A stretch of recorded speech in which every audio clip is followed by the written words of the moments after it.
Oke guys, welcome back to another daily coding videos dari dosen ngoding dan sekarang kita lanjut lagi. Masih di sini ya.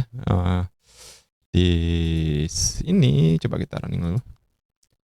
Jadi app kita sudah bisa pakai bloknya udah jalan gitu kan, sudah connect HTTP gitu kan, tapi masih pakai data dummy untuk loginnya. Nih, kita masih ngedummy nih di sini. Ya kan, ini masih ngedummy nih. Nah, ini harus di bikin dynamic sesuai dengan input dari user. Kalau nggak salah di sebelumnya itu bikin text editing controller di sini. Nah, biar ini tuh bisa kita isi, kemudian kita bisa login berdasarkan data yang ada di sini, maka kita harus nambahin yang namanya text editing controller. Sama kayak biasa. Kalau harus biasanya sih ketik gitu kan, kalau ini nggak usah. Add text editing controller for identifier. Nih terus password. Nih, gini kan? Dah. Terus di sini di text edit text field-nya kita tambahin ya. Add controller. Nih. Invalid constant value. Wait. Apa yang salah?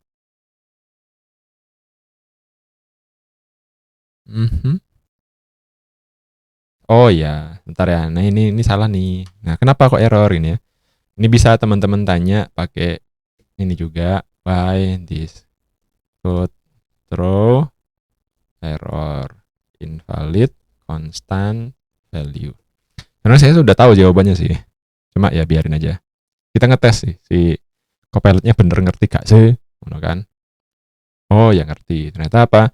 The code throwing error because text field widget is being used inside a constant context ya, but the controller property cannot be assigned to a constant value.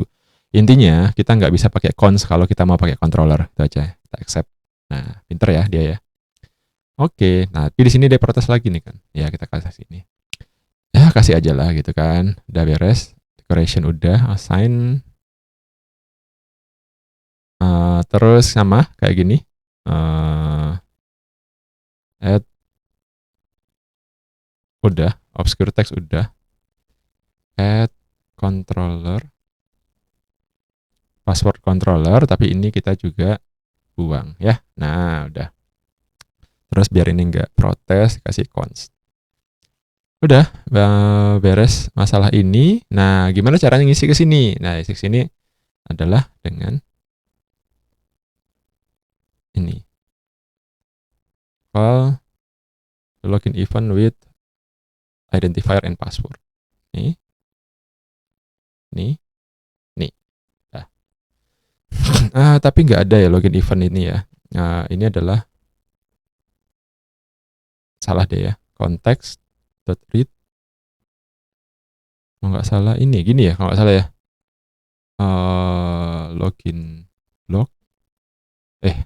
Sorry. Kita mundur aja ya. Login button press. Nah, ini ya login block.add login button press. Ini adalah identifier controller.text, kemudian password controller.text. Ya, nggak selamanya ya kita tanya AI itu perlu gitu ya. Kalau udah tahu ya langsung aja. Ini udah selesai. Jadi kita sudah panggil login button press dengan identifier yang kita isi di sini. Nah, ini biar best practice gitu ya. Saya males ngisi di situ. Text controllernya saya defaultkan saja. Ini menjadi admin. Oh, sebentar. Text editing controller ini ada default value nggak sih? Text ya. Text adalah admin gitu ya. Terus di sini adalah text adalah 1 2 3 4 5 6 7 8. Oke, aman. Nah, nanti ini kita perlu reload ya, biar nanti state-nya berubah dan dia nanti ada isinya. Nah, ini sudah admin 1 2 3 4 5 6 7 8. Nanti teman-teman kalau ngetes dah enak, jadi nggak usah ngisi terus ngeklik gitu ya. Ini diklik aja sekarang, tes. Nah, ini sudah selesai ya. Nah, ini sudah keluar nih, JWT sudah keluar, tapi ternyata login suksesnya juga keluar. Cuma kita kan nggak pengen ya login sukses gitu aja, tapi harus ada datanya. Maka di sini kita harus lakukan perubahan lagi di API repository. Di API repository kita ngeluarkannya itu bukan lagi ini string, tapi kita ngeluarkannya adalah login response. Nih.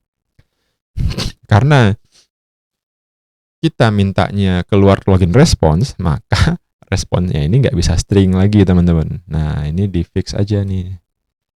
Return login response.from JSON. Tapi kita lihat dulu ya, from JSON-nya ini seperti apa.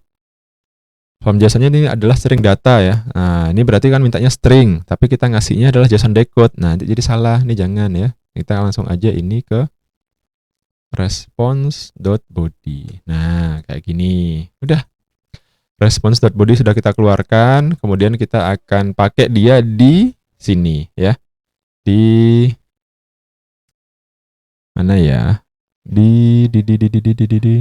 Nah, ini udah mulai kepanjangan nih. Saya udah mulai nggak suka nih. Susah nyarinya kan. Nah, ini text state dot apa. Nah, tapi bukan state dot message lagi, tapi state dot.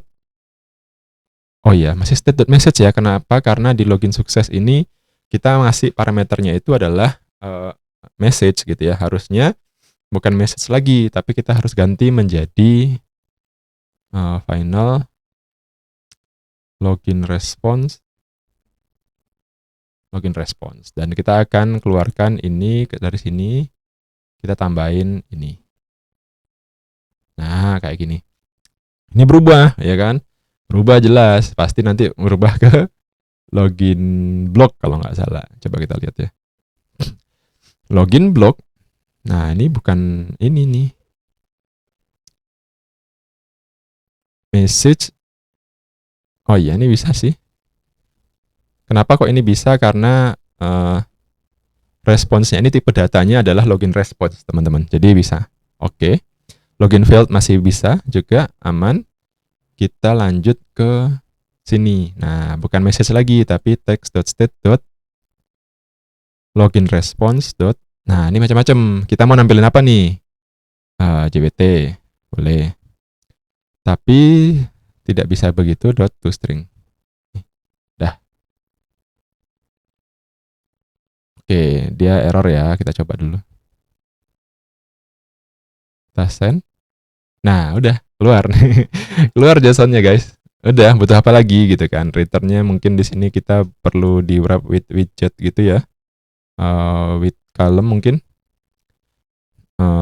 Selain nambahin teks, kita suruh dia nambahin add identifier. Nih. Bukan dot ini ya. Dia nggak tahu ya. Ya, harap dimaklumi. Dot user ya, diambil user. Dot oh, responsnya username kah? Username dot toString. The username properly cannot be oh, add null check to the target. Oke, kita add ya.